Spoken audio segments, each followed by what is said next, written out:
আমরা তখন জেলে কারাগারের মধ্যে, তখন আন্দোলনের তুমুল যে ঢেউ আছড়ে পড়েছে, এর মধ্যে আমি প্রেস ক্লাব থেকে গ্রেপ্তার হলাম। হওয়ার পর আমরা কারাগার থেকেই শুনছি আন্দোলনের তার যে উপচে পড়া ঢেউ, তার কথা।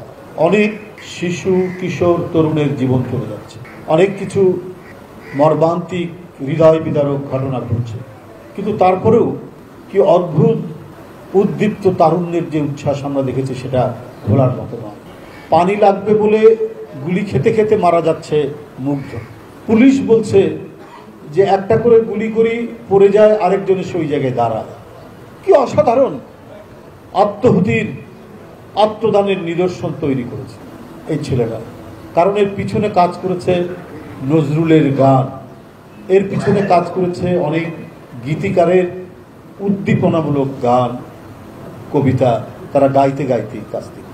আমরা এর পরপরই পশ্চিমবাংলায় একটা আন্দোলন দেখেছি, সেখানে একটি মেয়ের নির্যাতনের ঘটনার মধ্যে দিয়ে একটা তুমুল আন্দোলন হয়েছে। সেই আন্দোলনও বাংলাদেশের গান তারা নিয়ে গিয়ে সেখানে গেয়েছে। যাই হোক, নজরুলের গানও তারা গেয়েছে, কারা রইল লৌহ কপাট, আরও বিভিন্ন যে উদ্দীপনামূলক গান, সেগুলো তারা গেয়েছে। সুতরাং সাংস্কৃতিক কর্মকাণ্ড এবং সংস্কৃতি যে রাজনীতির অপরিহার্য অনুষঙ্গ, সেটা বারবার প্রমাণিত হয়েছে। আর সংস্কৃতিহীন কোনো রাজনীতি সেটা বেশি দিন টেকসই হয়।